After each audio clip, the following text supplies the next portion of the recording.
Good evening, night creatures. Tonight, listen to the history of Hera, Queen of the Gods. We are beginning a journey back through time to the age of gods, when divine queens ruled from golden thrones, when marriage was sacred, when sovereignty itself wore a woman's face. Let your breathing slow, deep, natural, like the rhythm of a heartbeat, like the turning of seasons, like the eternal cycle of moon and stars. Part 1. Birth, imprisonment, and the making of a queen. Settle deeper into comfort. Release all tension. Let your jaw soften, your shoulders drop, your hands unfold completely. Everything relaxes, everything releases, everything simply is. We begin in darkness, in a time before memory, when the world was ruled by titans, when the golden age held sway, when Cronus sat upon his throne and feared the future. Breathe, slow, steady, as the ancient story unfolds before you.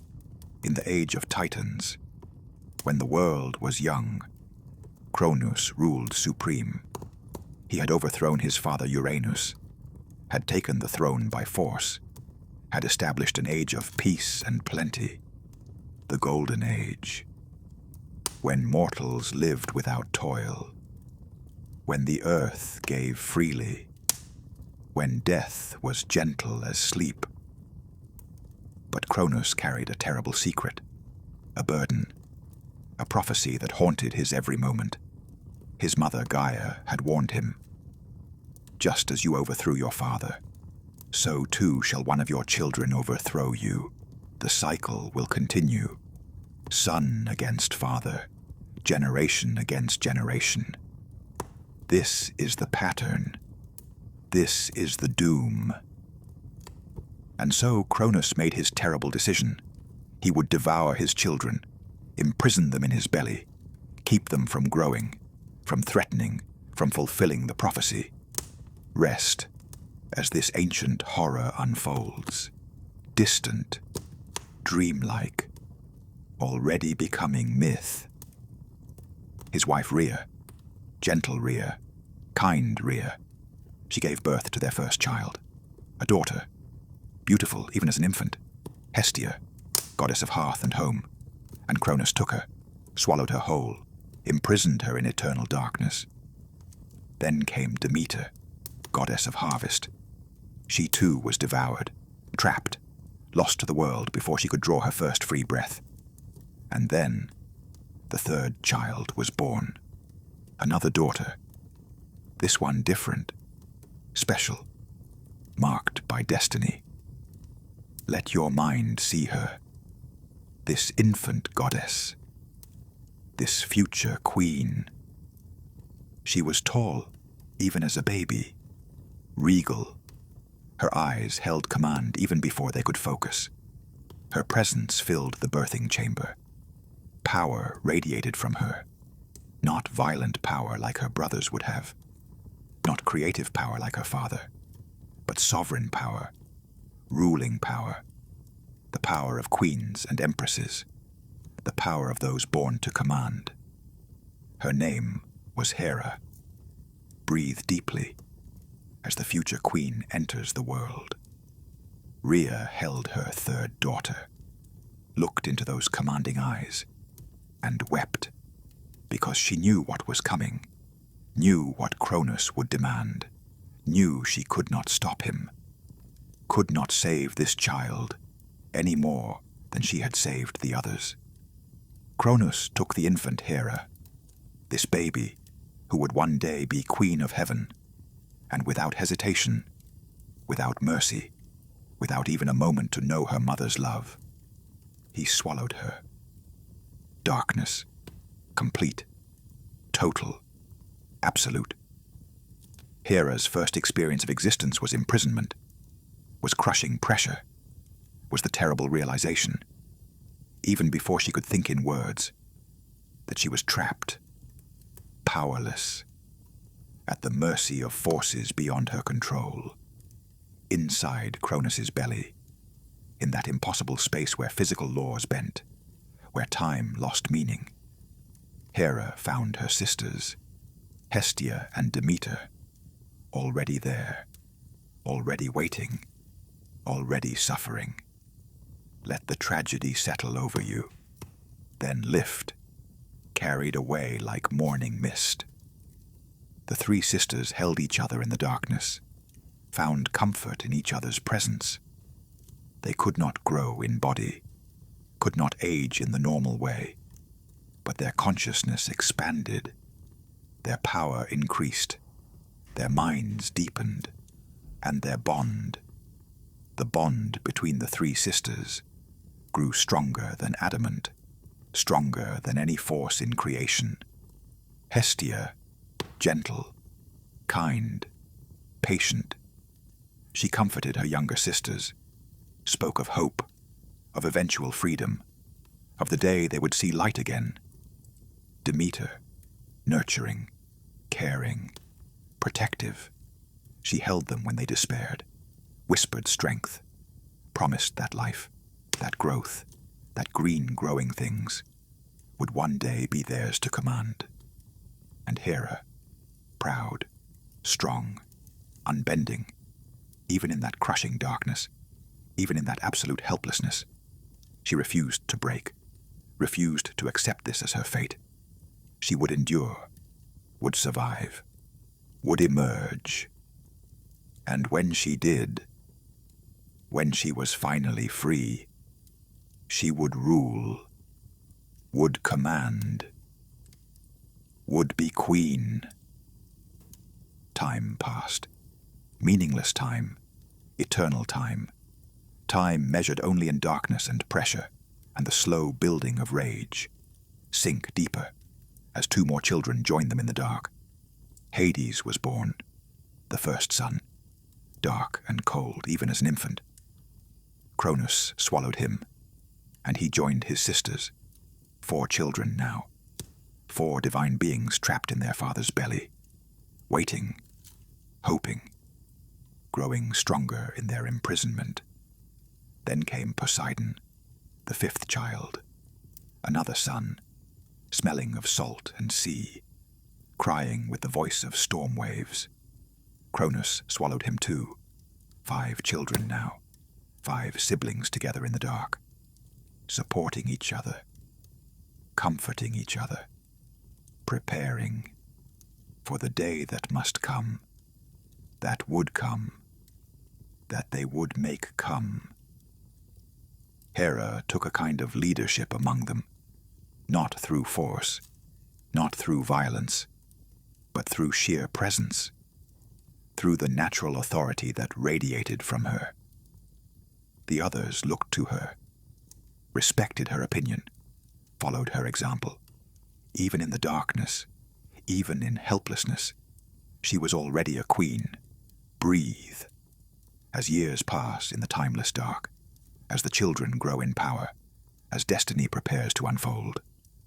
And then, after eons, after ages beyond counting, something changed. The darkness shifted. The pressure eased slightly. Something was happening. Something was different. Cronus had drunk a potion, given to him by Zeus, the 6th child, the one who had escaped, the liberator, the brother they had never met.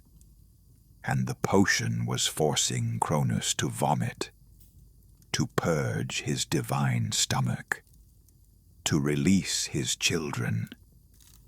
First came the stone that Rhea had given Cronus instead of Zeus. It flew from his mouth, landed with a crash. Then the children began to emerge, in reverse order.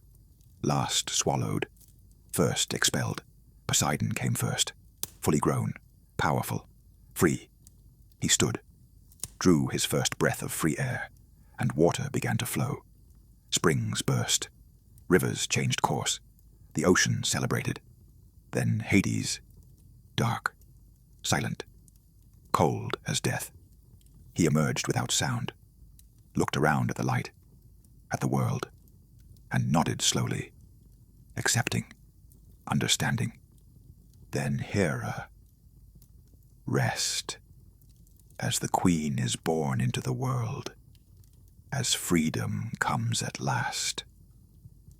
She emerged from Cronus's throat like a queen ascending a throne, not stumbling, not weak, but regal, magnificent, commanding.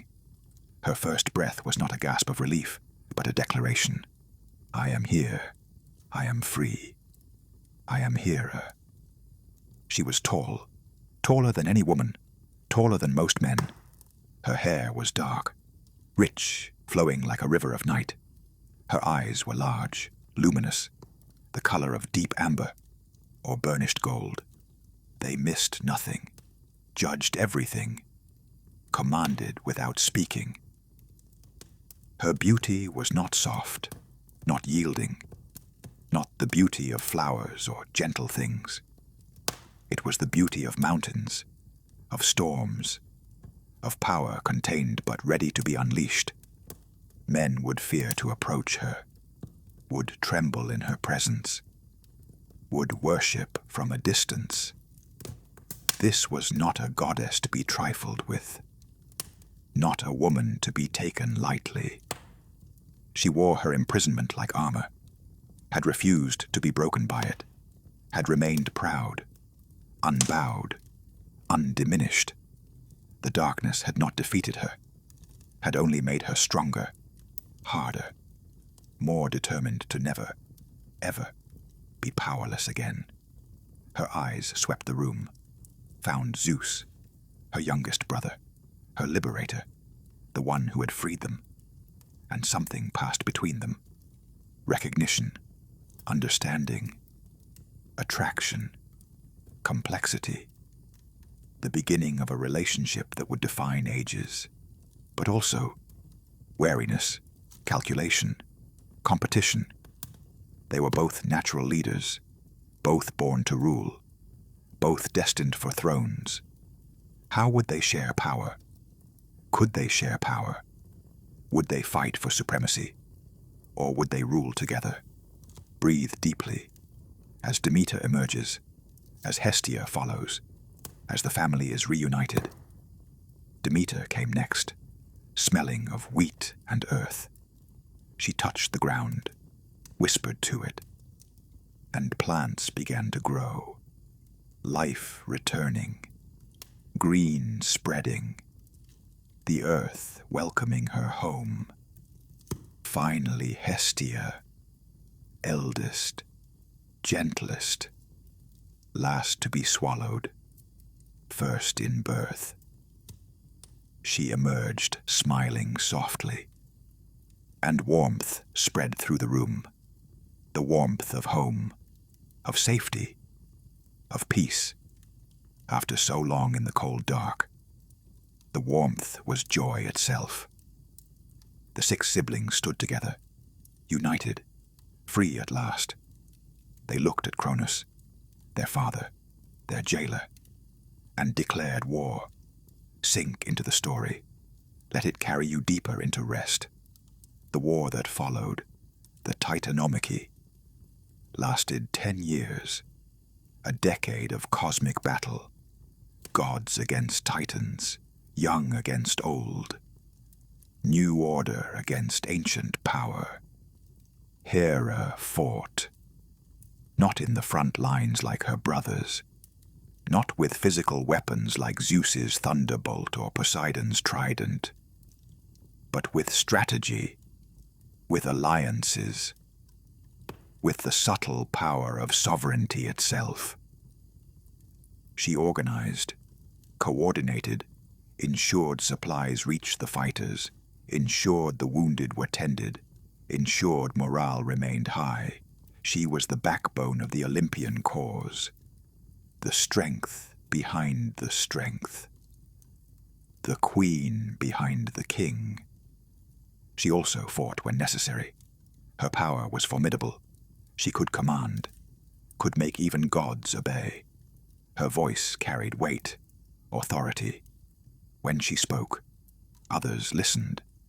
When she commanded, Others followed. This was her gift, her curse, her destiny. Zeus led the armies, wielded the thunderbolt, struck down titans. But Hera ensured the army existed to be led, ensured the war could be sustained, ensured victory was possible. Without her, Zeus's power would have been meaningless. Without her organization, his strength would have accomplished nothing. And Zeus noticed, respected her, valued her contribution, saw in her a partner, her equal, someone who could share the burden of rule, someone worthy of standing beside him. Rest. As the war ends, as victory comes, as the new age begins. The Olympians won. The Titans were cast into Tartarus. Cronus was imprisoned. The old order fell. The new age began. Zeus and his brothers drew lots.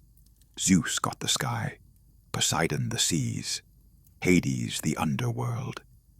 Zeus would be king, supreme ruler, first among equals. But he needed a queen, someone to share the throne, to rule beside him, to be the female counterpart to his male sovereignty. His first thought was Hera, his sister, his fellow prisoner, his comrade in war. She was perfect, powerful, beautiful, commanding. She was born to be queen. Everyone could see it. But there were complications. Zeus had already married Metis, the Titaness of wisdom. She was his first wife, his first queen, and she was pregnant with his child. Until that situation resolved, he could not court Hera properly, could not offer her what she deserved. The primary throne, the supreme position, the role of Queen of Heaven. And so Hera waited, patient, watchful, building her own power base, establishing her own domain, making herself indispensable, ensuring that when Zeus finally came to her, when he finally offered her the throne, she would be ready, would be worthy, would be able to say, yes, on my terms. Breathe as we move forward, as Metis disappears, as the throne beside Zeus becomes empty. Zeus swallowed Metis, trapped her inside himself, to prevent the prophecy, to avoid being overthrown. And months later, Athena burst from his head, fully formed, fully armed, the goddess of wisdom born from Zeus's mind itself. The throne beside Zeus was empty now. The position of Queen of Heaven, vacant, available, waiting for someone worthy, someone powerful, someone who could match Zeus in authority, if not in strength, someone who could rule while he ruled, command while he commanded, be sovereign beside the sovereign.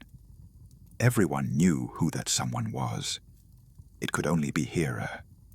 It had always been Hera. From the moment she emerged from Cronus's belly, regal and unbowed, it was clear. She was meant to be queen. But Hera would not make it easy, would not simply accept Zeus's proposal, would not be just another wife, another conquest. She had seen what happened to Metis, had learned the lesson. A wife could be disposed of, replaced, forgotten, but a queen, a true queen, bound by sacred oaths, honored by all Olympus, that was different, that was permanent, that was what she demanded. Zeus came to her, offered her marriage, offered her the throne, offered her sovereignty over all goddesses, all female divinity. She would be queen, would rule beside him, would be honored above all others. Hera listened, considered, and said, "No, sink deeper, As Zeus begins his long courtship, as Hera tests his devotion, Zeus was stunned, rejected. The king of gods, refused, by anyone. The audacity, the pride, the sheer magnificence of it. He wanted her more than ever, needed her, was determined to win her, to make her his queen, to bind her to him forever.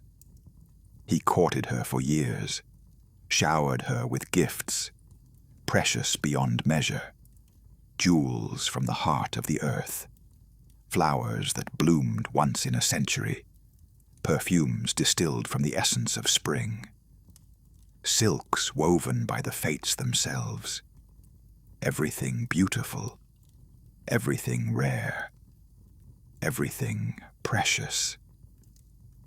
Hera accepted them all, graciously, politely, without yielding, without softening. The gifts were nice, but gifts could be given to anyone, to a mistress, to a concubine, to a temporary fancy.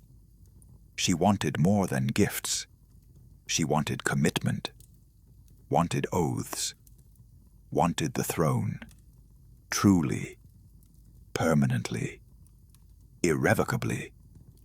Zeus composed poetry, enlisted the muses themselves, the 9 goddesses of art and inspiration. They sang songs of Hera's beauty, her grace, her worthiness to be queen. The music was divine, perfect, heart-breaking in its beauty. Hera listened, smiled, remained unmoved. Pretty words. Any god could commission pretty words. She wanted more than poetry, wanted more than songs, wanted proof of genuine devotion, genuine commitment, genuine love. Zeus displayed his power, called down lightning, shaped clouds into images of her face, made the weather itself sing her praises. Thunder rolled, spelling out her name. Rain fell in patterns that showed her silhouette. The entire cosmos became his love letter. Hera watched, acknowledged his power, knew she was dealing with the strongest of all gods. But strength was not enough. Power was not enough. She had lived imprisoned by power, had suffered under strength. She would not marry might alone, would not wed force without love, would not accept sovereignty without partnership. Rest. As the courtship continues, as Zeus grows desperate, as Hera remains aloof. Years passed. Zeus tried everything, consulted oracles, asked advice from the other gods, even descended to ask the fates themselves. How can I win Hera? What must I do? What does she want? The answers were always the same. Show her she is special. Show her she is different. Show her she will not be just another wife, just another conquest. Show her genuine devotion, genuine love, genuine willingness to share power. Not just promise it, prove it. But how? How do you prove love to someone who has seen too much betrayal? How do you demonstrate devotion to someone who trusts nothing but actions? How do you share power with someone who knows power corrupts?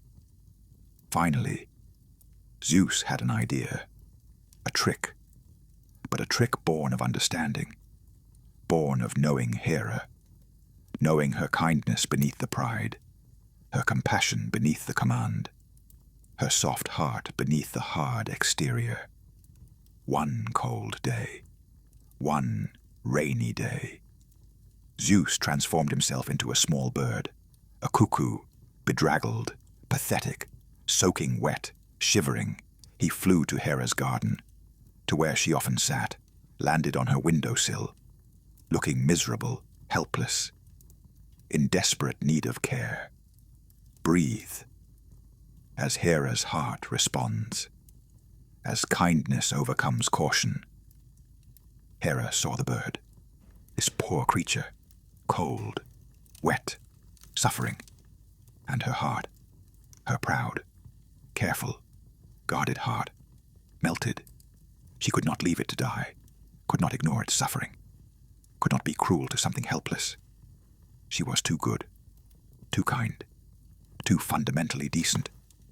Beneath all the pride, beneath all the caution, she was gentle, compassionate, caring. She took the bird in her hands, felt it trembling, felt its tiny heartbeat racing. It was so small, so vulnerable, so completely at her mercy. She could crush it with one hand, could kill it without effort. But instead, she held it gently, carefully, brought it to her breast, let her warmth shelter it, her body heat revive it. The bird nestled against her, stopped shivering, began to calm. Its breathing slowed, its heartbeat steadied. It was safe, protected, cared for. And in that moment, in that act of simple kindness, Hera was vulnerable. Her guard was down, her walls were lowered. She was simply a woman, caring for something small and helpless. And Zeus revealed himself, transformed back to his true form. There, in her arms, close, intimate, held against her heart. And he spoke, softly, gently, honestly. Please, marry me. Be my queen. Not because I command it, not because I am king, but because I love you, because I respect you, because I cannot rule without you, because you are the only one worthy of the throne beside mine. I swear, by the river Styx, by all the gods, by the fates themselves, that I will honor you above all others, that you will be my only true wife, my only queen, my partner in rule, forever. Let the moment hang, suspended, perfect, the decision that will shape ages. Hera looked at him, this god who had tricked her, who had used her kindness, her compassion, against her. She could have been angry, could have rejected him, could have thrown him out, cast him down, made him suffer for the deception. But she also saw the cleverness, the understanding of who she was, what she valued.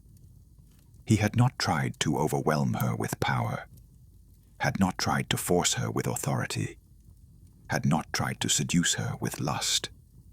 Instead, he had shown her his vulnerability, had placed himself at her mercy, had trusted her kindness, had believed in her goodness.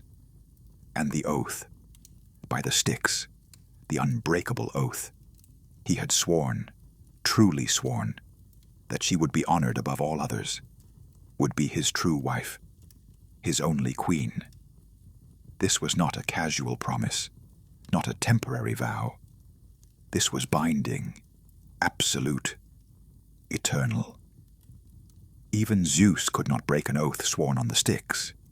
She made her decision, the decision that would define her existence, shape her identity, create her joy and her suffering, her glory and her pain. She said yes, breathed deeply, as the greatest wedding in history begins, as heaven celebrates, as a queen takes her throne. The wedding of Zeus and Hera was magnificent beyond description, beyond imagination, beyond anything the cosmos had ever seen or would ever see again. Every god attended, every goddess, every nymph and river spirit, every deity from every pantheon, even titans who had submitted, even primordial forces, even the fates themselves, all came to witness, to celebrate, to honor the marriage of the king and queen of heaven. The ceremony lasted 300 years, or 3 days. Time for gods is fluid, subjective, mythic. But however long it lasted, it was glorious, perfect, sacred. The earth itself responded. Gaia produced a wedding gift, a golden apple tree, bearing fruit of immortality. It would be guarded at the edge of the world by the Hesperides, 3 nymphs, daughters of night, a living symbol of the marriage, of eternal love, of divine union.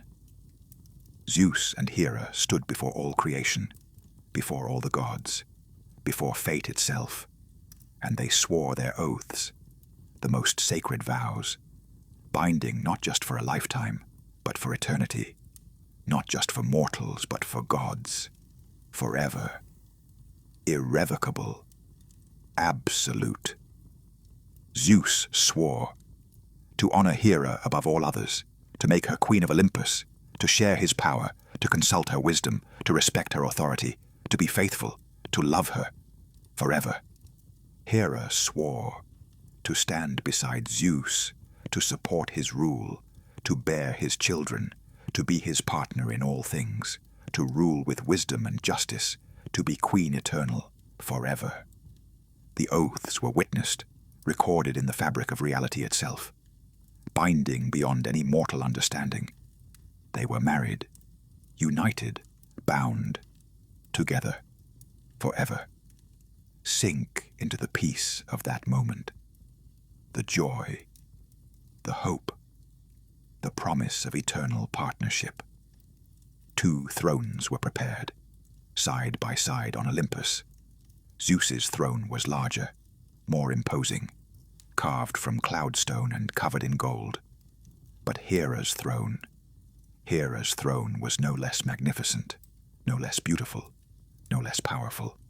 It was her seat, her place, her right. She was queen, truly queen, not in name alone, but in power, in authority, in reality. She sat beside Zeus, crowned with stars, robed in majesty, and she ruled, not as a subordinate, not as a lesser power, but as a sovereign in her own right, queen of heaven, mistress of Olympus, protector of marriage, guardian of wives, champion of women. She had her own domain, her own power, her own identity. For a time, they were happy, truly happy, deeply in love. Zeus was a good husband, attentive, loving, faithful. He ruled with Hera at his side, consulted her on all matters, valued her opinion, shared his power. She was not just a wife, but a partner. Not just a queen, but a ruler. They governed together, judged together, shaped the world together. They had children, divine children, gods and goddesses born of their sacred union. Ares, god of war; Hebe, goddess of youth; Eileithyia, goddess of childbirth.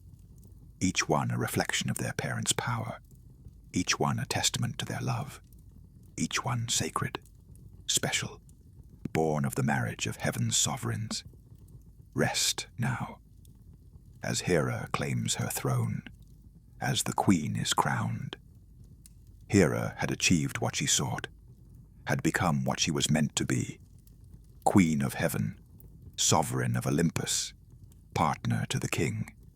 She had endured imprisonment, had survived darkness, had waited patiently, had demanded respect, and she had won, had claimed her throne, had become queen. But crowns are heavy, thrones are hard, and the story of a queen is never simple, never easy, never without pain. The trials ahead, the betrayals to come, the rage that would define her, the jealousy that would consume her, all of that awaited, in the hours to come, in the parts yet to unfold. Breathe, deep, slow. Let the story settle into your bones, into your dreams, into your deep unconscious. Sleep beckons, gentle, patient, persistent. Let yourself drift toward it. Let the story carry you. into deeper waters, darker places, softer dreams. Float now, between waking and sleeping. Part 2 awaits, but there is no hurry. These stories are eternal. They can wait. Rest comes first. Always. Let go. Part 2. Marriage, betrayal, and the birth of rage. Deeper now, deeper still. You are floating in darkness. Safe darkness. Comfortable darkness. The darkness of sleep, of rest, of peace profound and perfect. Your breathing is slow, so slow, barely perceptible, like the breath of sleeping mountains, like the sigh of ancient stones. Almost nothing, almost everything. Hera sat upon her throne beside Zeus, queen of heaven, sovereign of Olympus, and for a time, for a brief, shining moment, she was happy. Let that happiness touch you. Brief, fragile, already beginning to fade. She was queen, truly queen, not in title alone, but in power, in authority, in respect. The other gods bowed to her, honored her, sought her blessing. She presided over marriages, protected wives, championed the sanctity of the wedding bond. She was the goddess of marriage itself, the divine embodiment of the sacred union between man and woman, between husband and wife, between sovereign and sovereign. Her children brought her joy. Ares, though violent and difficult, was hers, born of her union with Zeus, a god in his own right, powerful, important, necessary. War is part of existence. Someone must embody it. And he was her son, her firstborn, her child. Hebe was a delight, beautiful, graceful, eternally youthful. She served nectar to the gods, kept Olympus vibrant and joyful, represented the spring of life, the bloom of existence. She was gentle, kind, everything a daughter should be. Hera loved her, cherished her, found peace in her presence. And Eileithyia, the midwife goddess, she who eased childbirth, who brought babies safely into the world, she was essential, honored by every mother. Hera was proud of her purpose, her service, her gentle power. Breathe as we turn to the complications, the pain, the betrayal that would define everything. But then, Hera's joy was interrupted, shattered, destroyed, by the one thing she had feared, the one thing she had tried to prevent, the one betrayal she had demanded oaths to avoid. Zeus was unfaithful. Let that betrayal settle. Heavy, cold, crushing. It started small, or perhaps it had always been there. Perhaps Zeus had never truly been faithful. Perhaps the oaths meant less to him than they did to her. Perhaps his nature, as sky god, as embodiment of the fertilizing principle, made fidelity impossible. Or perhaps he was simply weak, unable to control himself, unable to resist temptation, unable to honor his vows. The first one Hera discovered was Leto, a titaness, gentle, kind, beautiful. She had fought on Zeus's side in the war, had been loyal, devoted, and Zeus had rewarded her loyalty with his attention, his desire, his seed. Leto became pregnant with twins, divine children of great power. And when Hera learned, when she discovered the affair, the pregnancy, the betrayal, something inside her broke, sank into her rage, her pain, her absolute devastation. She had given Zeus everything, had waited years for him, had tested his devotion, had demanded oaths, had married him trusting, believing, hoping that he would be different, that he would honor her, that he would be faithful. She was not some lesser goddess, some nymph to be bedded and forgotten. She was queen, his wife, his partner, his equal. And he had betrayed her, had broken his oath, had dishonored their marriage, had violated the very thing she was meant to protect, the sacred bond of matrimony itself. How could she be goddess of marriage when her own husband was unfaithful? How could she champion wives when she herself was betrayed? How could she maintain any dignity, any authority, any power? If she accepted this, if she allowed it, if she did nothing. But what could she do? Zeus was king, more powerful than she. She could not punish him, could not truly harm him, could not make him suffer as he had made her suffer.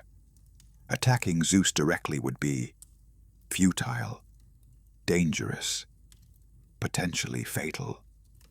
So she did what she could. What was within her power?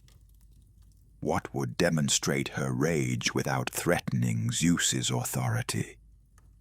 She punished Leto. Rest as we watch the queen's vengeance unfold. Terrible, creative, merciless. Hera decreed that Leto could not give birth on any land under the sun. No place on earth would shelter her. No island would accept her. No mountain would hide her. Every place that might have given her refuge, Hera forbade, commanded, threatened. The other gods and nature spirits feared the queen's wrath, feared what Hera would do if they helped Zeus's mistress. So they obeyed. They turned Leto away. Let her wander. Let her suffer. And Leto wandered, pregnant, in labor, the twins pressing, demanding to be born. But no place would take her. Every shore she approached, every island she begged at, every cave she sought, all refused her. All feared Hera more than they pitied Leto. So she suffered, endless, hopeless, unable to deliver her children, unable to find rest. Punishment for daring to lie with Zeus, for daring to carry his children, for daring to violate Hera's marriage. Finally, after weeks of wandering, the barren rock of Delos took pity, agreed to anchor itself, to accept Leto. And there, on that desolate place, Leto gave birth to Artemis and Apollo, two of the greatest gods, born in exile, born in suffering, born under Hera's curse. Hera's message was clear. Zeus could sleep with whom he chose. But there would be consequences. His lovers would suffer. His children born outside their marriage would face her wrath. She could not control Zeus, but she could make the cost of his infidelity high, could ensure he understood that betrayal had a price, that oaths broken created debts, that she, Hera, Queen of Heaven, would not be dishonored without response. Breathe deeply, as the pattern establishes, as the cycle begins, as betrayal leads to rage, leads to vengeance, leads to more betrayal. Zeus did not stop, did not learn, did not change. Perhaps he could not. Perhaps the sky cannot be bound, cannot be limited, cannot be made to fall in one place only. Perhaps his nature demanded he spread his seed, fertilize the earth, create life everywhere. Perhaps asking Zeus to be faithful was like asking the rain to fall only on one field. Impossible. Against his very essence. Or perhaps he was simply selfish, lustful, weak, unable to control his desires, unable to honor his oaths, unable to be the husband Hera deserved, unable to match her loyalty with his own. Whatever the reason, Zeus continued his affairs, goddess after goddess, nymph after nymph, mortal woman after mortal woman. He took them all, left them pregnant, left them to face Hera's wrath. And the queen learned to hate. Let the litany of betrayals wash over you, like waves, like blows, each one another wound, another scar, another reason for rage.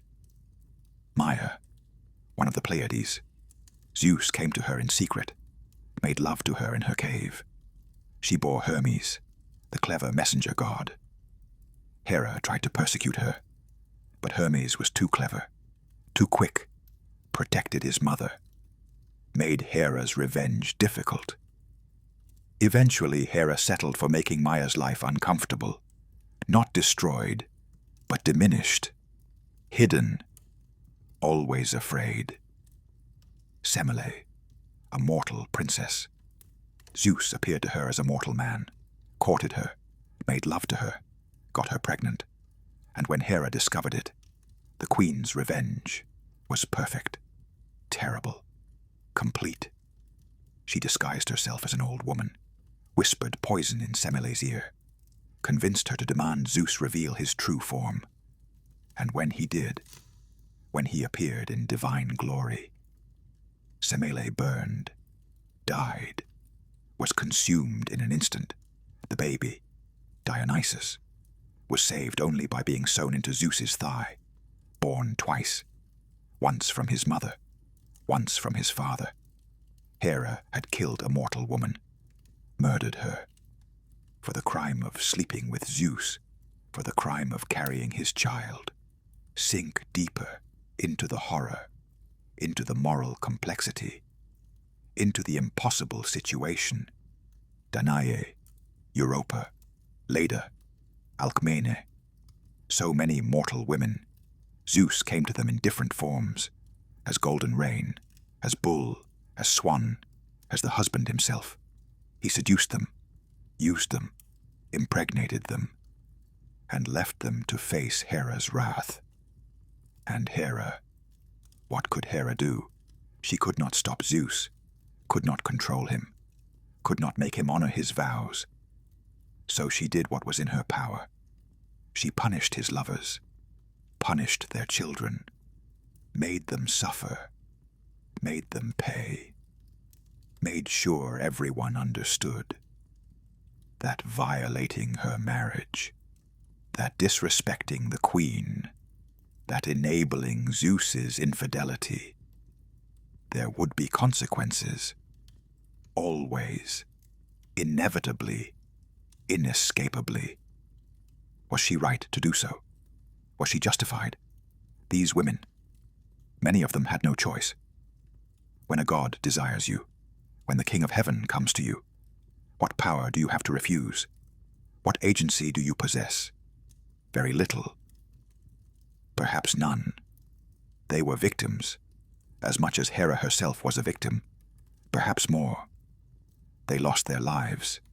Their children were persecuted, their families destroyed, all for Zeus's lust, for his inability to control himself, for his betrayal of his wife.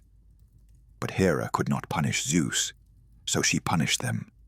It was unjust, unfair, cruel, but it was also all she could do, her only recourse, her only power, her only way to assert any control, any dignity, any response to the endless humiliation. Rest. As we turn to the most famous, most tragic, most defining of all Hera's vengeances. Heracles, Hercules to the Romans, Zeus's greatest mortal son, born of Alcmene, A mortal woman Zeus bedded by disguising himself as her husband Amphitryon. The deception was perfect.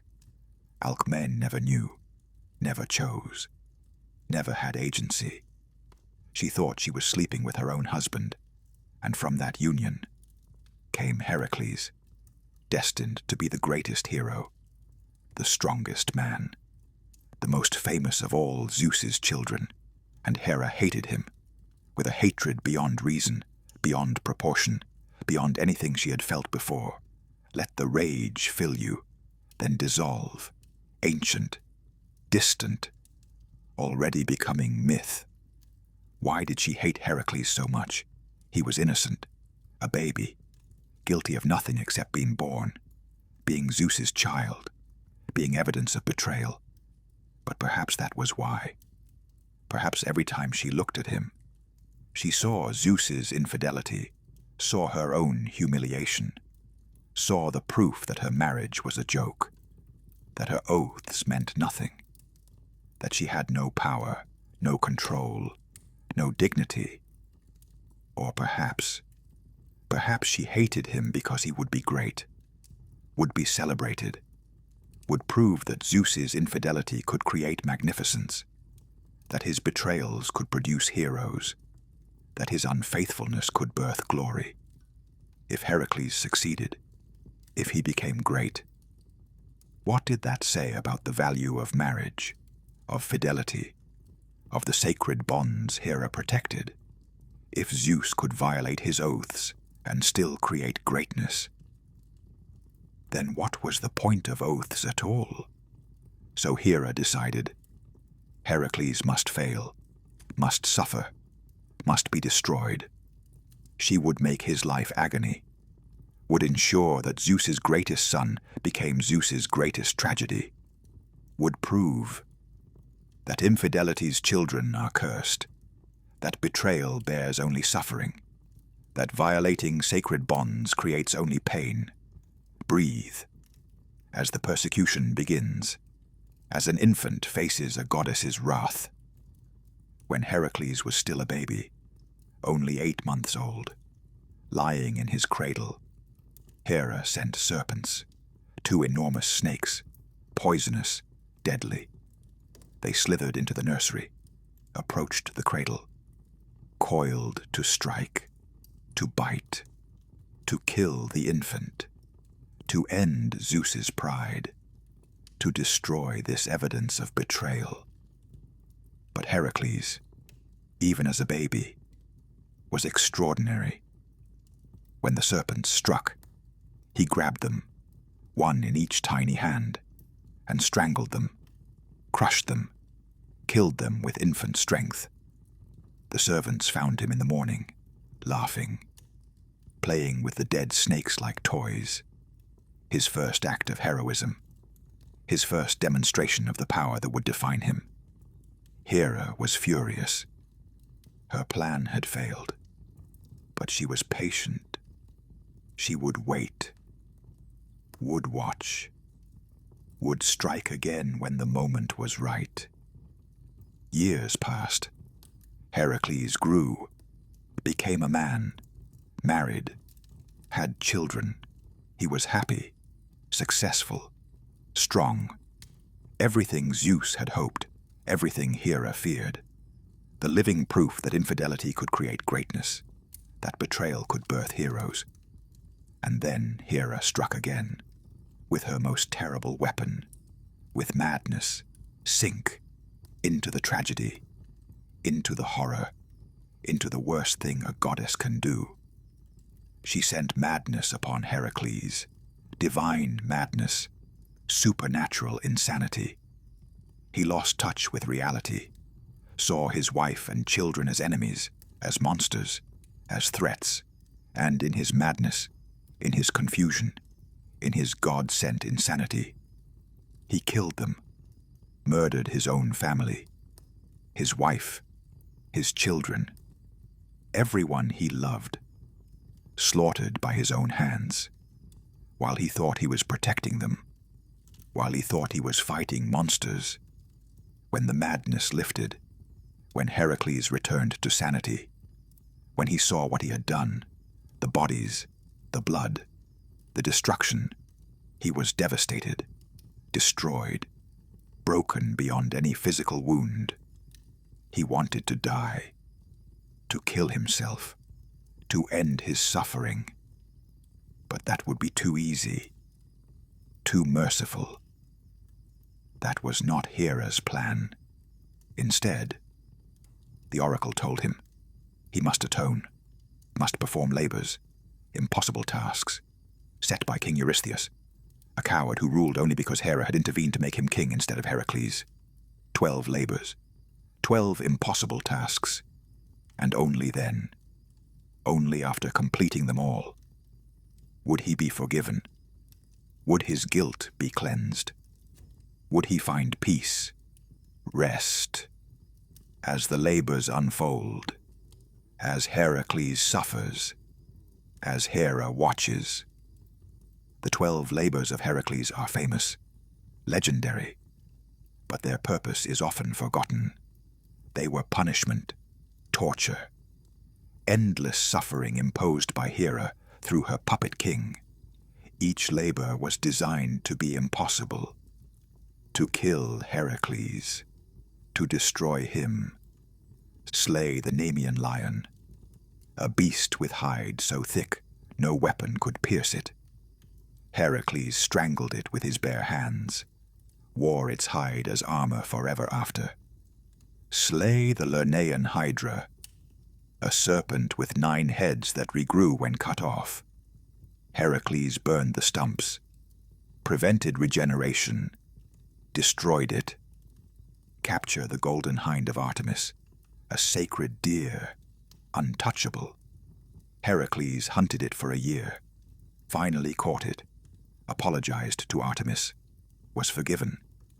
Capture the Erymanthian boar, alive, unharmed. Heracles chased it into snow, trapped it, brought it back. Eurystheus was so terrified he hid in a jar. Cleaned the Augean stables, 30 years of filth from immortal cattle. In a single day, Heracles diverted 2 rivers, washed it clean, used cleverness instead of strength. Slay the Stymphalian birds, man-eating birds with bronze beaks. Heracles used castanets given by Athena, scared them into flight, shot them with arrows. Capture the Cretan bull, the father of the Minotaur, still raging, still dangerous. Heracles wrestled it into submission, brought it back alive. Capture the mares of Diomedes, man-eating horses. Heracles fed them their owner, calmed them, brought them to Eurystheus, obtained the girdle of Hippolyta, queen of the Amazons. She would have given it willingly, but Hera stirred up conflict, forced Heracles to take it by force. More suffering, more complication. Obtained the cattle of Geryon, a 3-bodied giant on an island at the edge of the world.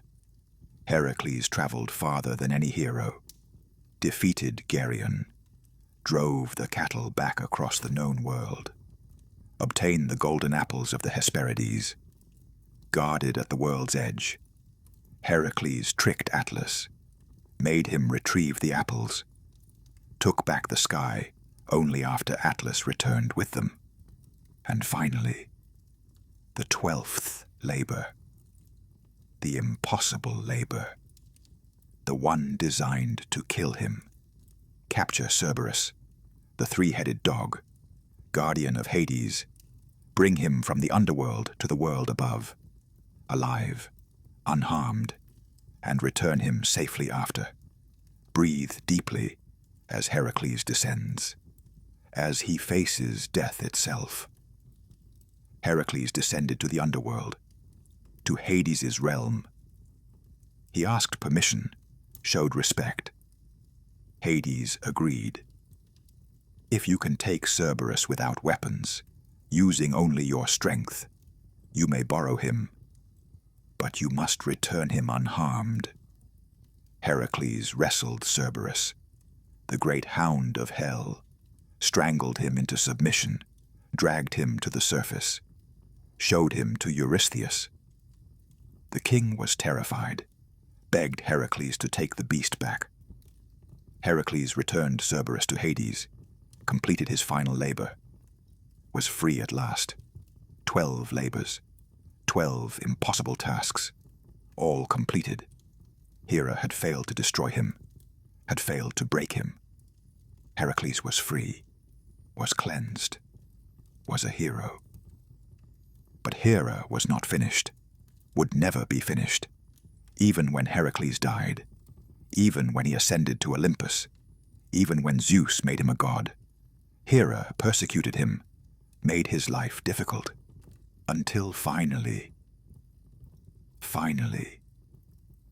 she accepted him, married him to her daughter Hebe, made peace at last, but only after decades of suffering, of persecution, of endless spite. Rest now, as we contemplate what this means, what it says about Hera, about marriage, about pain. Hera's persecution of Heracles is famous, is legendary, is the defining story of her rage. But was she a villain? Was she simply cruel, simply vindictive? Or was she something more complex? She was a victim herself, betrayed, humiliated, trapped in a marriage where her husband violated his oaths constantly, where her dignity was destroyed daily, where her authority as goddess of marriage was mocked by the very sanctity she was meant to protect. She had no power to stop Zeus, no ability to make him faithful, no recourse except to lash out, to punish those connected to the betrayals, to demonstrate, somehow, that actions have consequences, that oaths matter, that marriage is sacred. Was she right to punish innocence? No. Obviously not. Heracles did not choose to be born, did not choose his father, did not deserve the suffering she inflicted. But Hera was not acting from justice. She was acting from pain, from rage, from the desperate need to assert some control, some power, some dignity.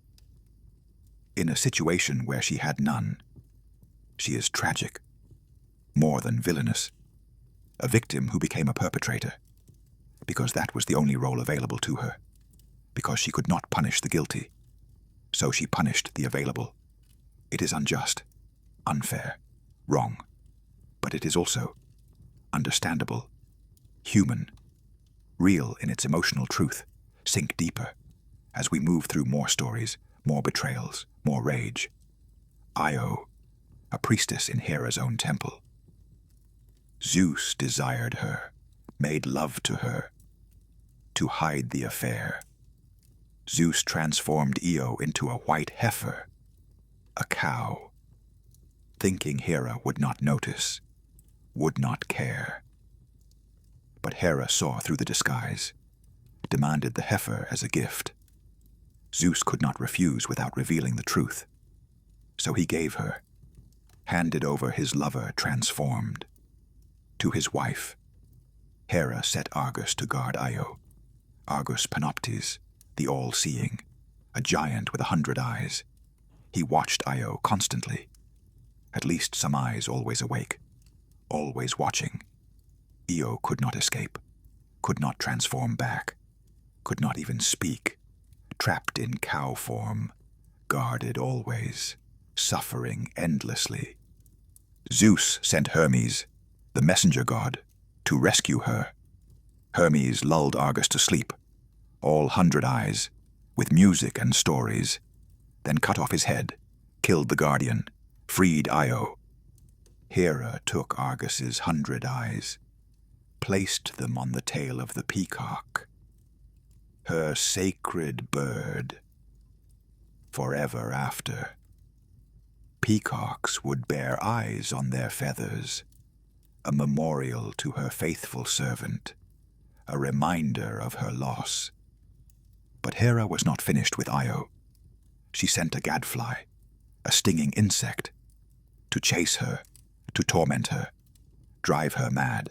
Io ran across Greece, across Asia, across the known world, the fly always following, always stinging, always driving her onward. Finally she reached Egypt. There Zeus restored her to human form. There she could rest at last. But she had suffered, wandered, paid the price for Zeus's lust. Callisto, a follower of Artemis, a virgin huntress. Zeus desired her, took her. Some say he disguised himself as Artemis, raped her in the form of the goddess she served. The betrayal was complete, total, violating not just Callisto but Artemis herself, using the goddess's form to commit assault. Callisto became pregnant, could not hide it. When Artemis discovered it, she expelled Callisto from her following, cast her out, abandoned her. And Hera transformed her into a bear, made her an animal, to match the beast Zeus had treated her as.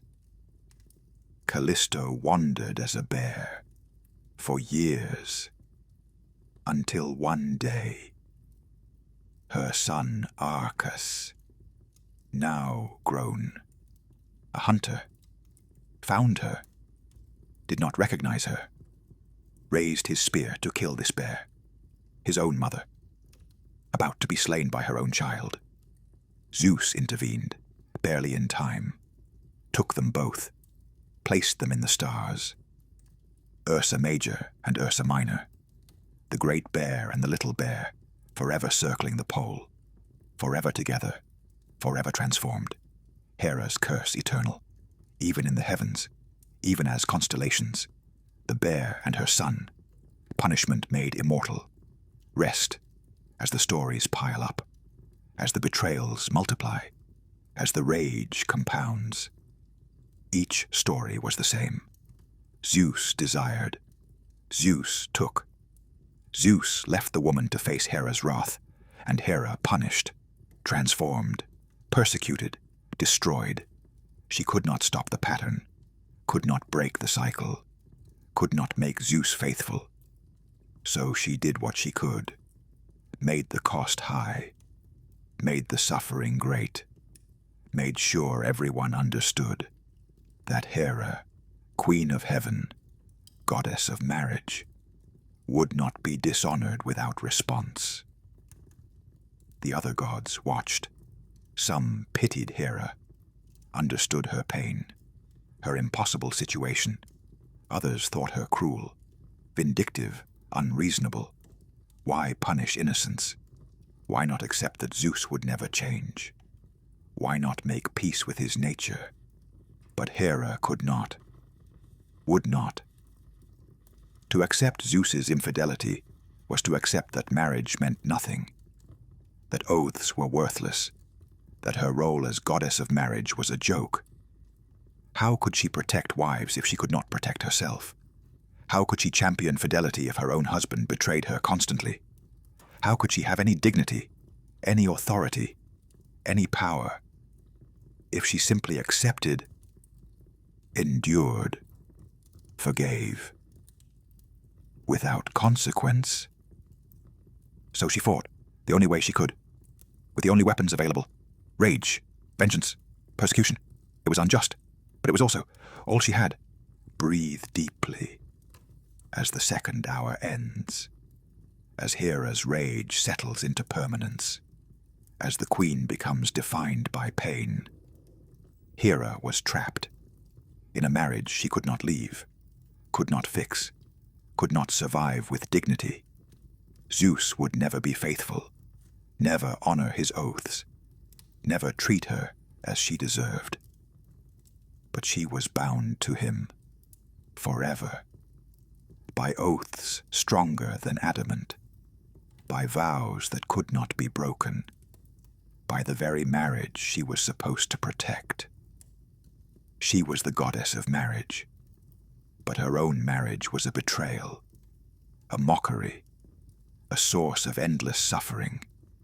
The irony was cruel, the paradox inescapable. She was trapped, forever bound to the source of her pain, forever married to her tormentor, forever queen beside the king who dishonored her daily. And so she raged, and punished, and persecuted, because that was all she could do, because rage was better than helplessness, because vengeance was better than accepting, because fighting back, however unjustly, however wrongly, was better than surrendering, than admitting defeat, than accepting that she had no power, no dignity, no worth except what Zeus allowed her. She was tragic, more than villainous, a victim who became a victor, because that was the only role available, because she could not punish the guilty, so she punished the available. Sleep pulls at you now, strongly, insistently. Let it take you. Let the pain fade. Let Hera's rage dissolve into dreams, into myth, into the eternal story of marriage's complexity, its joy and sorrow, its love and betrayal, its binding oaths and breaking hearts. Drift, float, between story and sleep. Part 3 awaits. But so does unconsciousness. Choose, or let the choice make itself. Either way, you are safe. You are held. You are home. Part 3. Power, conflicts, and the Queen's wisdom. Deeper still, beyond thought, beyond pain, beyond everything except the faint whisper of existence, the barely perceptible rhythm of being. You are nowhere, and everywhere, floating in the void, in the pause, in the space between moments where time loses meaning and only peace remains. Breathe, barely, like the breath of sleeping gods, like the sigh of ancient mountains. Almost nothing, almost everything, almost gone. Hera was more than a betrayed wife, more than a jealous queen, more than a goddess consumed by rage. She was power, sovereignty, authority. She was queen of heaven, not just by marriage, but by right, by nature, by the fundamental force she embodied. Let that truth settle. Let it transform the story. Let it show you something deeper. From her throne beside Zeus, Hera ruled, not as a subordinate, not as a lesser power, but as a sovereign in her own right. She had her own domain, her own authority, her own divine responsibilities that no other god could fulfill. She was protector of marriage, not just her own, but all marriages.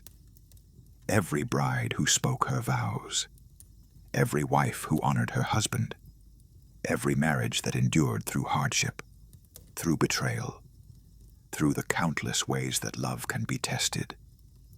Hera protected them, blessed them, gave them strength. She was guardian of wives, every woman married, every woman bound by oaths, every woman trying to maintain dignity in relationships, trying to balance love and self-respect, trying to endure without breaking. They could pray to Hera, could seek her blessing, could find strength in her example. If the Queen of Heaven could endure, could maintain dignity despite betrayal, then so could they. She was goddess of sovereignty itself, of rulership, of legitimate authority. Kings and queens ruled by her blessing. Governments maintained order through her power. the concept of lawful rule, of authority granted not by force but by right. This was Hera's domain. This was her gift to civilization. Sink into these truths, into the complexity, into the deeper meaning. Hera presided over the heavens, when she and Zeus ruled in harmony, when they governed together. The cosmos was ordered, balanced, just. She was not merely Zeus's wife, but his partner, his equal in authority if not in raw power. Together they judged, together they decreed, together they shaped reality. She was the queen, truly, completely, absolutely. But her power was often subtle, often overlooked, often underestimated. Zeus wielded the thunderbolt, Poseidon the trident. Visible power, dramatic power, the kind of strength that could not be ignored. But Hera's power was different. It was the power of legitimacy, of authority, of sovereign right. It was the power that makes commands obeyed, that makes rule accepted, that transforms force into law. And it was just as real, just as important, just as essential as any thunderbolt. Rest as we explore examples, as we see the Queen's power in action. There was a time, early in Zeus's reign, when some gods grew discontent, questioned his authority, wondered if perhaps the king was not as supreme as he claimed. Perhaps they could challenge him, overthrow him, take power for themselves. The conspiracy was led by Hera herself, along with Poseidon and Apollo, three powerful gods, united against Zeus. They thought, 3 against 1, surely we can defeat him, surely we can take the throne. One night, while Zeus slept, they crept into his chamber, bound him with chains, with ropes, with magic. When he woke, he was helpless, trapped, the king of gods, reduced to prisoner, unable to break free, unable to call for help, unable to rule. The 3 conspirators stood over him, began to argue about who would rule, how power would be divided, what the new order would look like. Their alliance already fracturing, already breaking under the weight of ambition. But Thetis, a sea nymph, loyal to Zeus, saw what had happened. She did not try to free Zeus herself, did not confront the conspirators. Instead, she went deep, into Tartarus, called forth Briareus, one of the 100-handed ones, the giants who had helped Zeus win the war against the Titans. Briareus came to Olympus, saw Zeus bound, and with his 100 hands, untied every knot, broke every chain, freed the king in moments, effortlessly. The conspiracy collapsed, the rescue complete.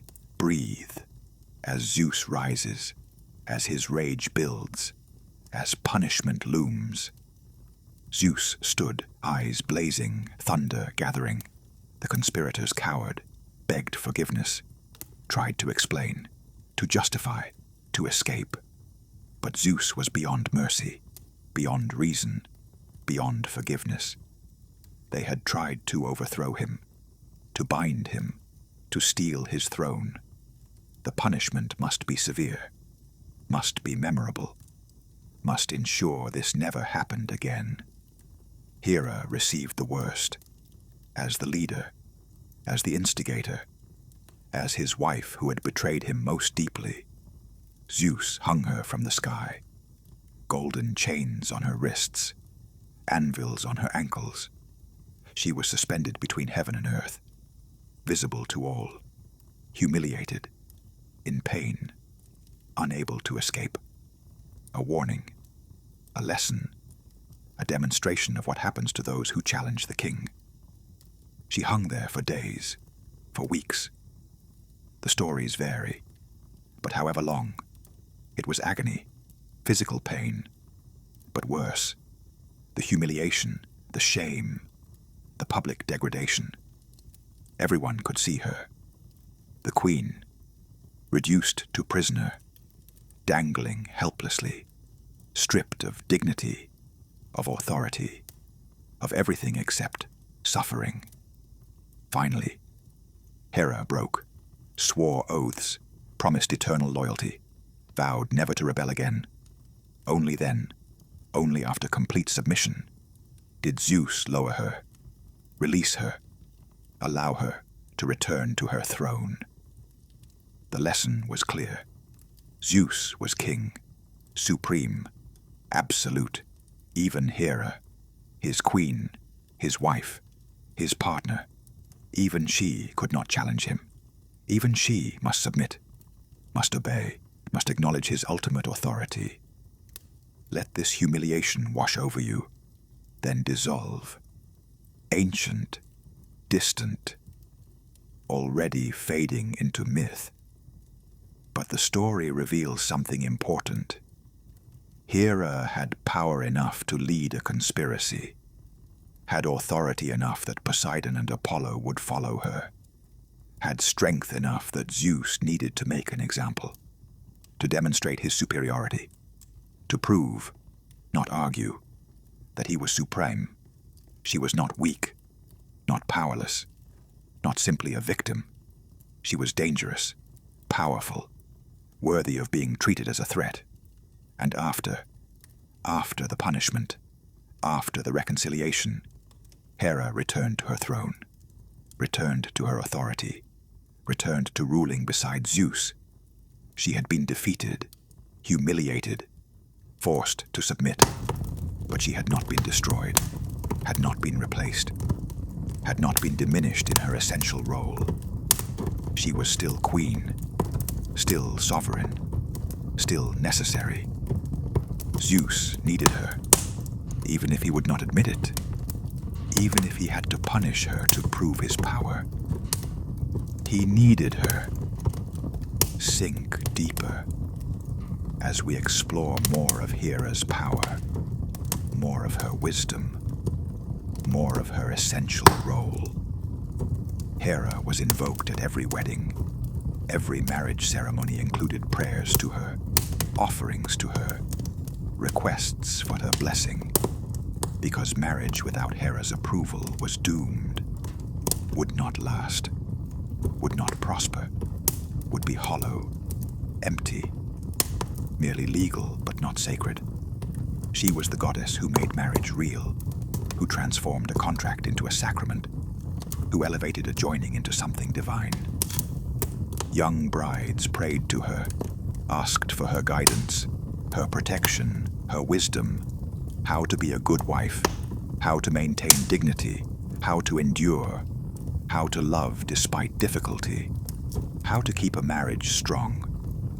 Hera knew, better than anyone, what it took to stay married, to maintain commitment, to honor vows even when, especially when, those vows were not honored in return. She blessed childbirth, worked closely with her daughter Eileithyia. Together they ensured babies were born safely, that mothers survived, that families continued. Without Hera's blessing, without her presence, childbirth could go wrong, could end in tragedy, could destroy instead of create. She was essential, irreplaceable, the guardian of life continuing, of families growing, of love becoming legacy. She protected wives from abuse, from abandonment, from husbands who violated their oaths, women who were betrayed, who were treated poorly, who suffered in their marriages. They could pray to Hera, could seek her intervention, could find strength in her example. If even the Queen of Heaven suffered betrayal, then mortal wives were not alone, were not failures, were not weak for staying, for trying, for hoping things might change. Rest. As we turn to specific stories, specific examples of Hera's wisdom and power, Jason and Medea came before the gods, seeking blessing, seeking protection. They had fled Colchis, had stolen the golden fleece, were pursued by Medea's father. They needed sanctuary, needed divine help, needed a goddess willing to protect them. Most gods refused. The situation was complicated, dangerous. Medea had betrayed her father, had murdered her brother, had committed terrible crimes, even for love, even for Jason. Her actions were questionable, dark, difficult to defend. But Hera agreed to help them, not because she approved of what Medea had done, not because she thought them innocent, but because they were married, because Medea was a wife, and Hera protected wives, always, even controversial ones, even difficult ones, even those who had sinned. A wife deserved protection, deserved support, deserved someone who would stand by her. That was Hera's role. That was her duty. That was her nature. She helped them escape, blessed their marriage, gave them sanctuary in Corinth. For years they lived there, happy, together, united, under Hera's protection. Their marriage was strong, their love real, their commitment genuine. But then Jason betrayed Medea, decided to abandon her, to marry Glauce, a princess, a younger woman, someone who could advance his political ambitions. He would divorce Medea, cast her aside, break his vows, destroy their marriage, for ambition, for convenience, for selfish gain. And Hera was furious. Breathe as divine rage stirs, as the queen prepares to act. Jason had been under Hera's protection, had received her blessing, had sworn vows she had sanctified, and now he would break those vows, would abandon his wife, would violate the sacred bonds Hera had blessed. This was not merely betrayal of Medea. This was betrayal of Hera herself. This was attacking the very concept of marriage, the sacred institution Hera embodied. Hera did not stop Medea's revenge, did not intervene when Medea poisoned Glauce, when the princess burned to death, when Medea killed her own children, when she destroyed everything Jason loved, when she left him broken, alone, cursed. Some say Hera even helped, even encouraged, even provided means. Because Jason had violated something sacred, had broken oaths Hera had blessed, had earned the queen's wrath. The story is terrible, tragic. The children were innocent. Glauce was innocent. The revenge was disproportionate, unjust, wrong. But it demonstrated that Hera's protection of marriage was real, that oaths mattered, that consequences existed, that you could not simply discard a wife, break your vows, violate your commitments, without divine response, without the queen's rage. Let the moral complexity settle. Uncomfortable, troubling, real. Hera's protection of marriage was absolute, but it was not always just, not always proportionate, not always right. She protected the institution more than the individuals, valued the oaths more than the people, championed the concept more than the reality. This made her difficult, harsh, sometimes cruel, but also consistent, reliable, absolutely committed to her domain, to her purpose, to her duty as goddess of marriage. Sink as we explore another aspect, another power, another responsibility. Hera had dominion over the air itself, not the high heavens. That was Zeus's domain, but the air where birds fly, where clouds form, where storms gather before Zeus releases them. This was Hera's realm.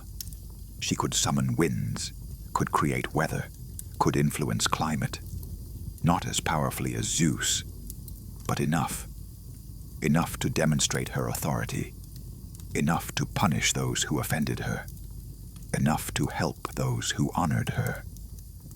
The peacock was her sacred bird. After Argus died, after his 100 eyes were taken, Hera placed them on the peacock's tail, made the bird sacred to her forever after.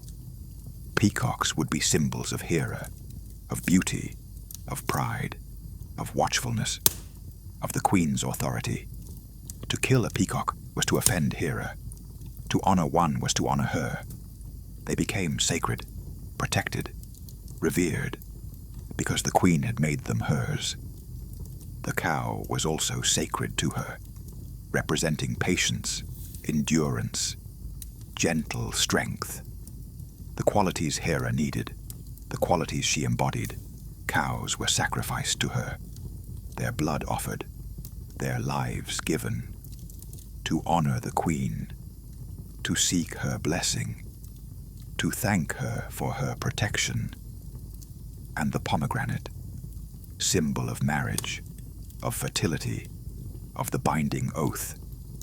It was Hera's fruit, sacred to her above all others. Brides carried pomegranates, ate their seeds, bound themselves to their marriages as Persephone was bound to Hades. The fruit was powerful, symbolic, essential to Hera's worship. Rest now, as we turn to Hera's conflicts, her rivalries, her struggles for power. Hera and Athena had a complicated relationship. Athena was Zeus's favorite, born from his head, the embodiment of his wisdom. She sat at his right hand, advised him, championed his causes. In many ways, she was more wife than Hera, more partner, more trusted, though she was daughter, not spouse. Hera resented this, resented Athena's closeness to Zeus, resented her father's favoritism, resented that this daughter, born of another woman, born of Metis, received more respect, more trust, more authority than Hera herself, the actual queen, the actual wife. But Hera could not hate Athena, could not persecute her, could not treat her like she treated Zeus's other children, because Athena, alone among Zeus's offspring, was respectful, honorable, dignified. She did not flaunt her position, did not mock Hera, did not treat the queen with disrespect. Athena honored Hera, acknowledged her authority, maintained appropriate distance. She was wise enough, political enough, smart enough to avoid conflict with the queen. And so they coexisted, Athena ruling from Zeus's right hand, Hera from his left, both powerful, both respected, both essential, neither able to eliminate the other, neither wanting to. An uneasy peace, a careful balance, a recognition that Olympus needed both, the virgin goddess of wisdom and the married queen of sovereignty. Breathe, as we explore another rivalry, more direct, more personal, more dangerous. Aphrodite, goddess of love and beauty, born from the sea, from Uranus's severed flesh, from violence and foam. She was beautiful beyond measure, beyond imagination, beyond any other goddess.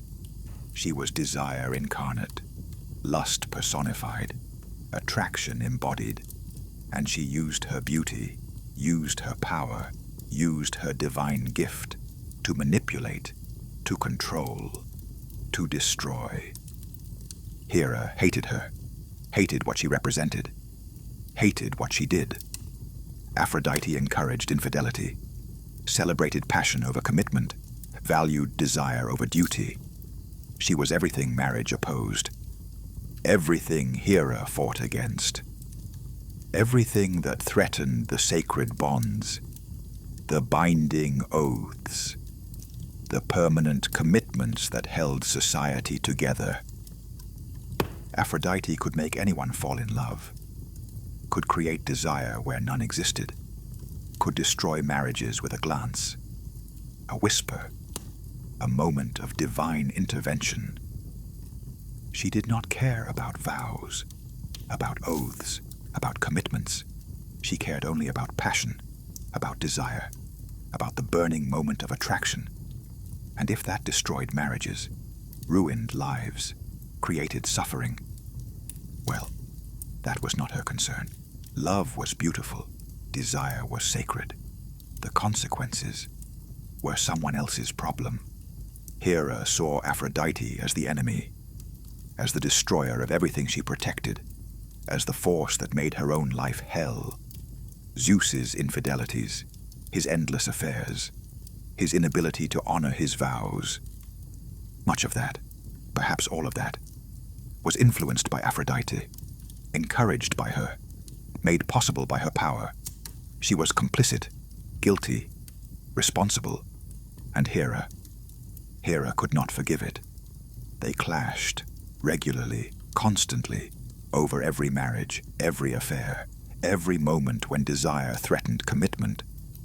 Aphrodite encouraged, Hera prevented. Aphrodite celebrated passion, Hera championed duty.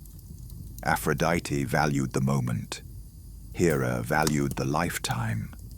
They were opposites, enemies, eternally opposed, but neither could defeat the other. Both were necessary. Both were essential. Desire and commitment, passion and duty, both were part of love, part of relationship, part of human existence. You could not eliminate one without destroying the other. Could not have only passion without chaos. Could not have only duty without death. Both were needed. Both were real. Both were divine.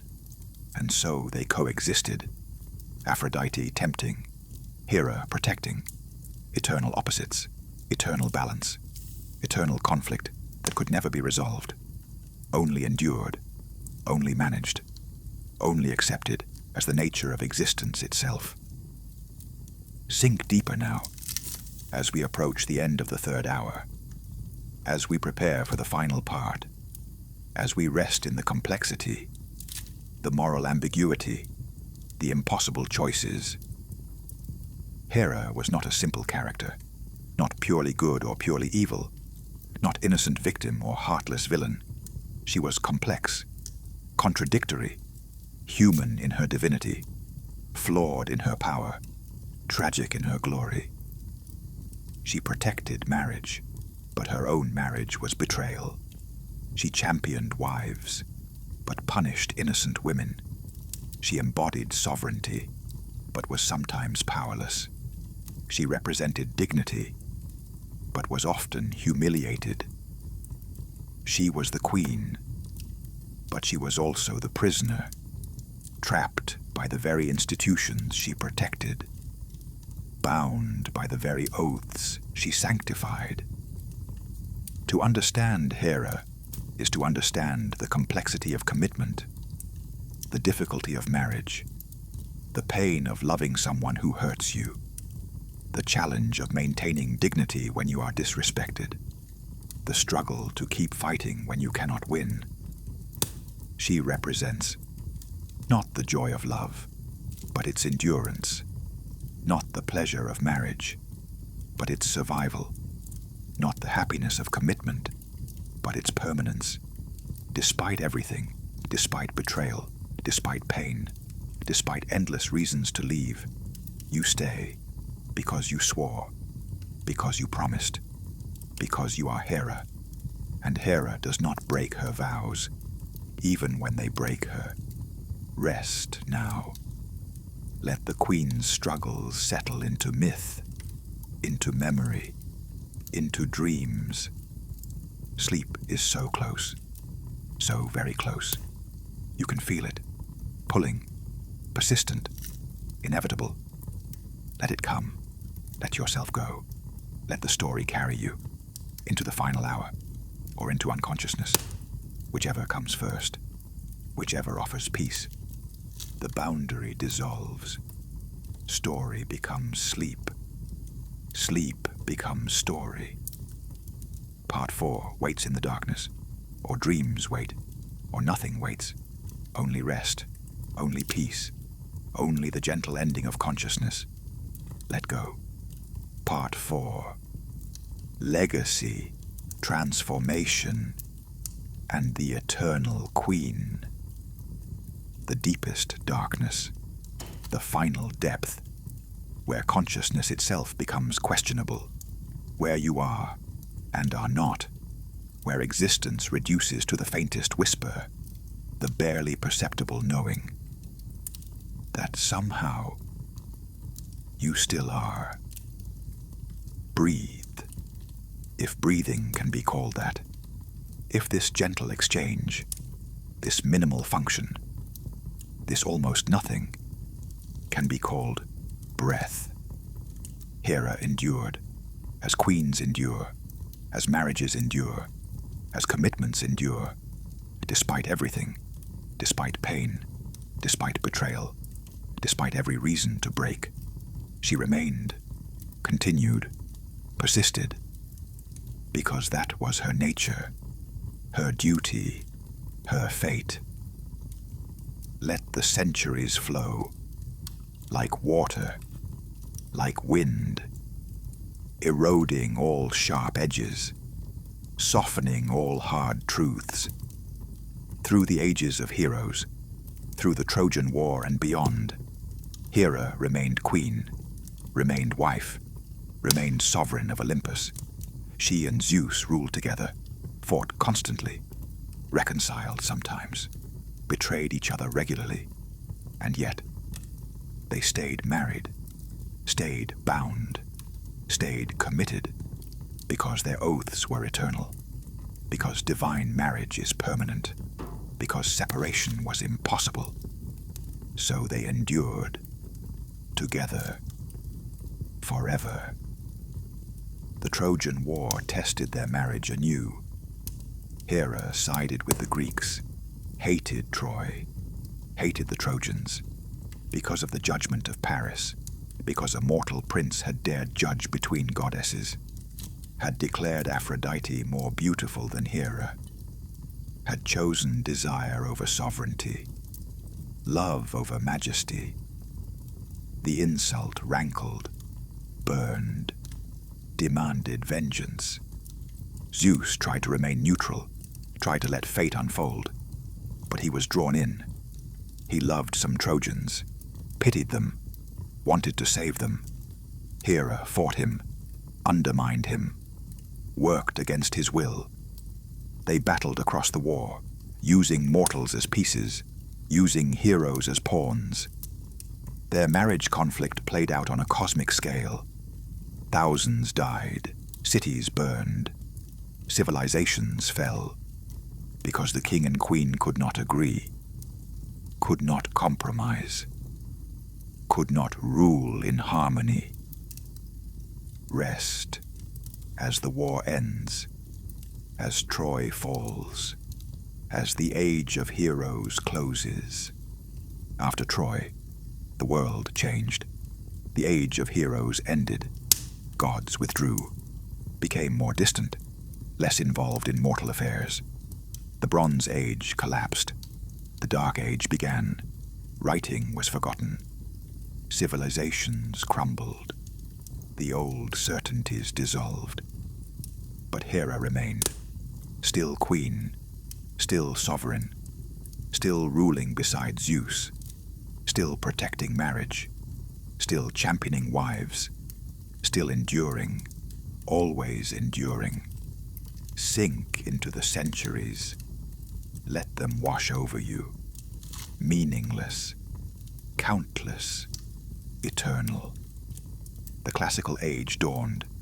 Greece rose to glory.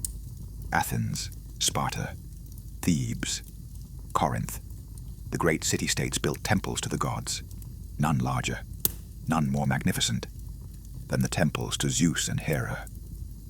At Olympia, Zeus had his temple, the statue inside, 40 feet tall, gold and ivory, one of the 7 wonders of the world. But nearby, at Argos, Hera had her temple too, just as magnificent, just as sacred, just as important. The Heraion, ancient, revered, a testament to the queen's enduring power, her essential role, her divine authority. Every 4 years, the Olympic Games were held in Zeus's honor. Athletes competed. Nations sent their finest. But also there were festivals for Hera, the Heraia, games for women, races and competitions, celebrating female strength, female athletics, female excellence, Hera's domain, Hera's blessing, Hera's honor. Brides prayed to her before their weddings. Wives prayed to her during their marriages. Women prayed to her for children, for protection, for strength to endure. She was the goddess they needed, the divine feminine that understood, that had suffered, that had endured, that had survived, and remained, still, queen. Breathe deeply as we move through Greek culture, through Greek understanding, through Greek reverence. The Greeks understood that marriage was difficult, that commitment was hard, that staying together required strength, required endurance, required divine help. They did not romanticize marriage, did not pretend it was easy, did not believe love alone was enough. They knew marriage took work, took sacrifice, took willingness to endure. And for that, they needed Hera, needed her example, needed her blessing, needed her to prove that even in the hardest marriages, even in the most difficult commitments, endurance was possible, dignity was achievable, remaining was an option. Hera was not the goddess of happy marriages. She was the goddess of lasting marriages, not the goddess of easy love, but of committed love, not the goddess of passion, but of permanence. This made her less appealing, perhaps, less celebrated in poetry, less sung in love songs, but more real, more necessary, more essential to actual marriages, to actual wives, to actual women trying to build actual lives with actual imperfect men in an actually difficult world. Rest as Greece gives way to Rome, as gods transform, as names change but essences remain. Rome conquered Greece, took everything, the art, the philosophy, the culture, the gods. Zeus became Jupiter, Poseidon became Neptune, Athena became Minerva, and Hera became Juno. Juno was similar to Hera, but also different. The Romans emphasized different aspects, different qualities, different roles. Juno was more dignified, more matronly, more focused on childbirth and motherhood, less focused on the rage, the jealousy, the vengeance.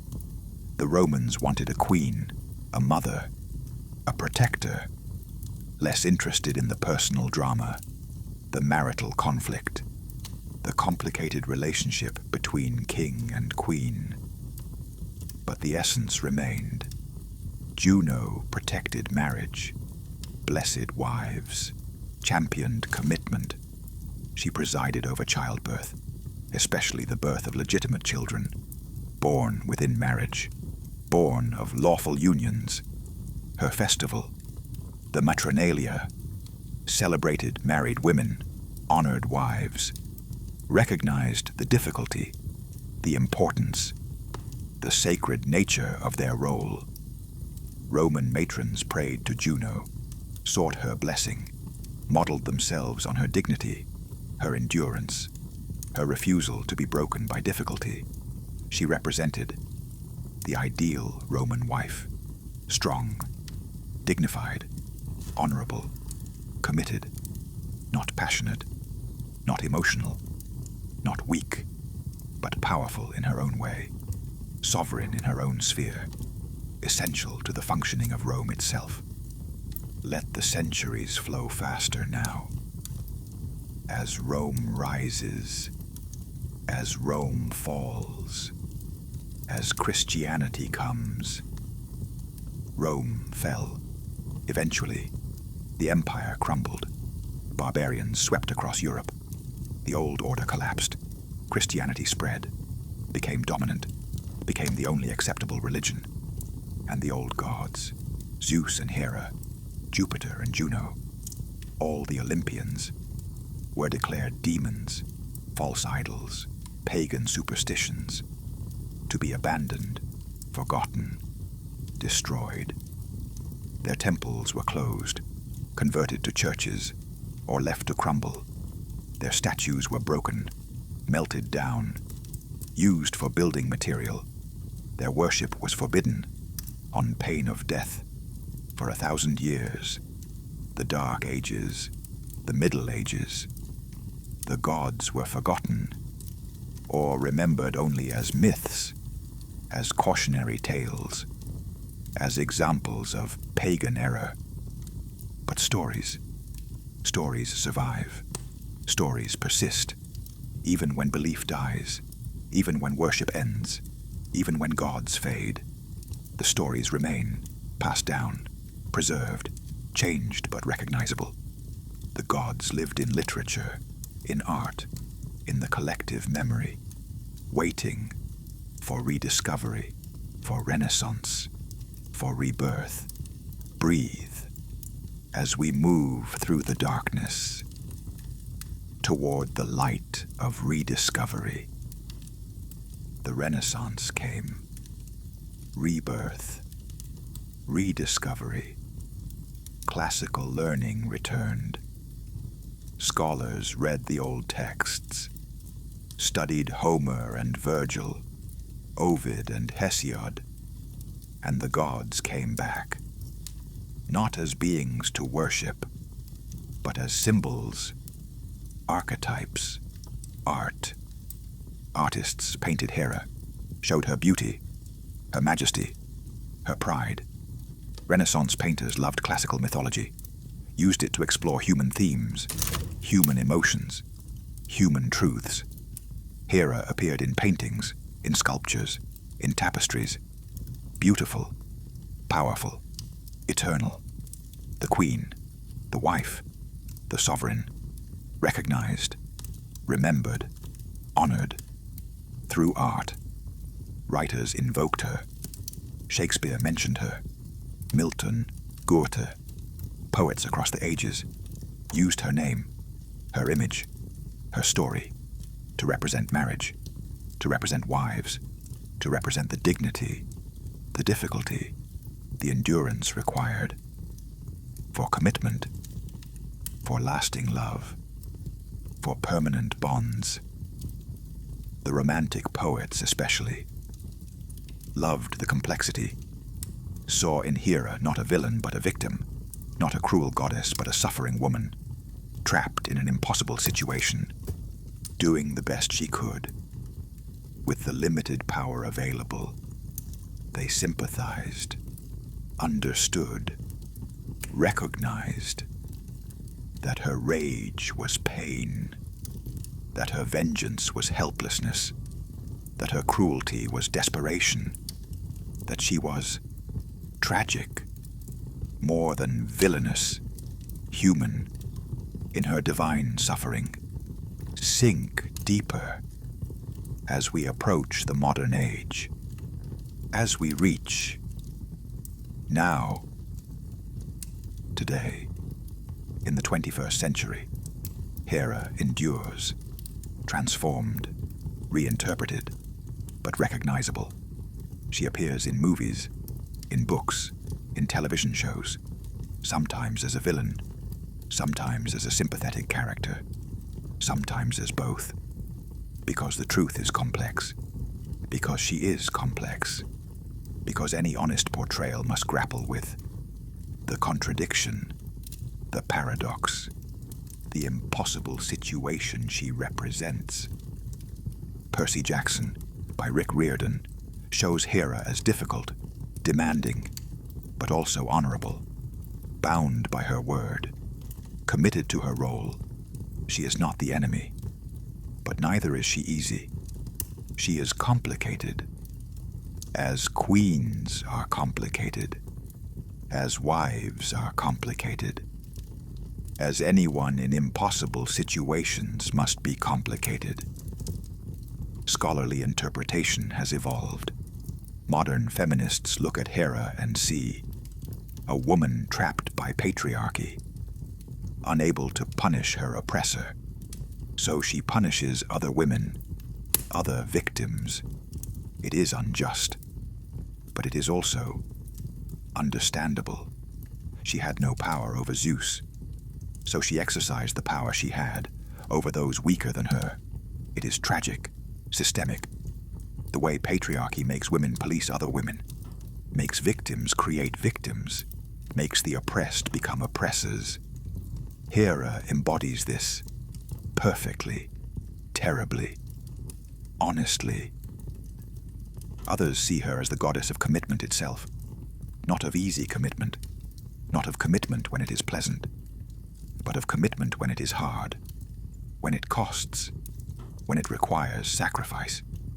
She stayed, despite everything, despite every reason to leave, because she had sworn, because she had promised, because commitment means staying, even when, especially when, it is difficult. This makes her relevant, important, essential. In a modern world where commitment is rare, where marriages end easily, where oaths are broken without consequence, Hera represents the other choice, the harder choice, the choice to stay, to work, to endure, to honor vows, even when those vows are not honored in return, even when staying is painful, even when leaving would be easier. Rest now, as we contemplate what Hera means, what she teaches, what she offers. Hera is not the goddess of happy endings. She is the goddess of continuing, of enduring, of surviving. She does not promise that marriage will be easy, that commitment will feel good, that staying will bring joy. She promises only that if you commit, if you swear, if you bind yourself, then you honor that bond, no matter what, no matter how hard, no matter how much it costs. This is not popular, not romantic, not what people want to hear, but it is real, it is honest, it is the truth about commitment, about marriage, about any permanent bond. They are difficult, they require sacrifice, they demand endurance. And Hera is the goddess who understands, who has lived it, who embodies it forever. She also represents the dignity of suffering well, the strength required to maintain composure when you are humiliated, the power needed to continue ruling when you are disrespected. She was queen, despite Zeus's betrayals, despite public humiliation, despite private pain. She remained queen, continued ruling, maintained her dignity, preserved her authority. She did not let Zeus's failures destroy her identity, did not let his weakness make her weak, did not let his dishonor steal her honor.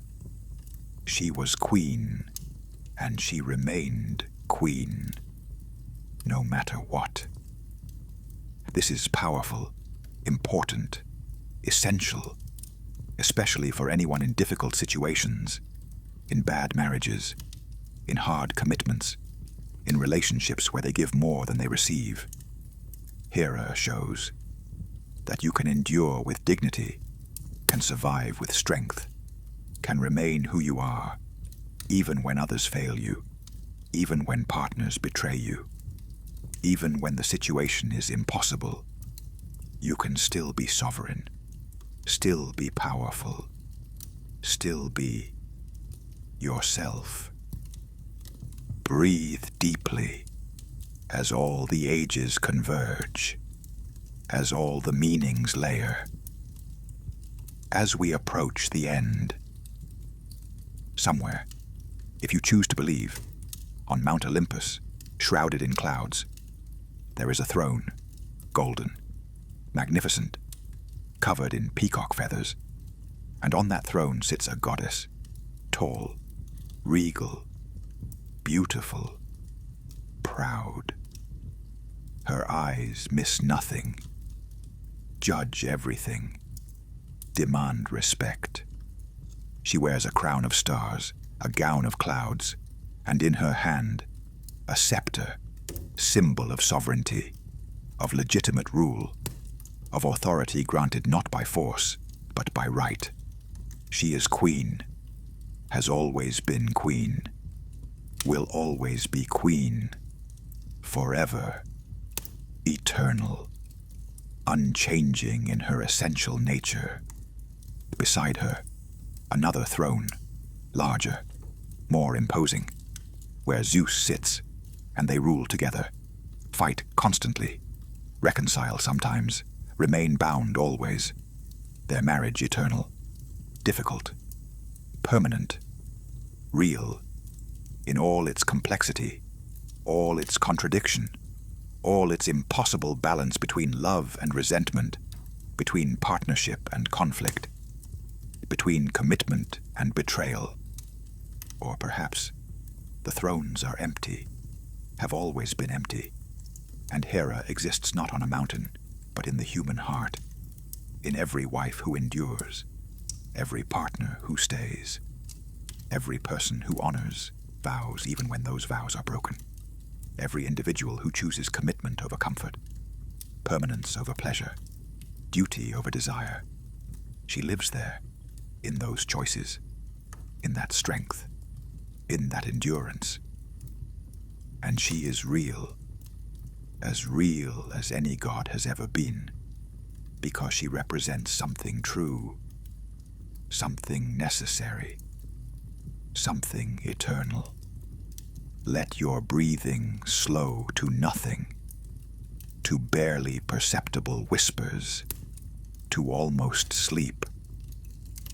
Hera teaches us that commitment is difficult, that marriage requires strength, that staying together demands sacrifice, that dignity is maintained through action, not circumstance, that you can be powerful even when you are suffering, that you can be sovereign even when you are trapped, that queenship is not about ease but about endurance, not about happiness but about honor, not about being treated well, but about behaving well, regardless of how others behave.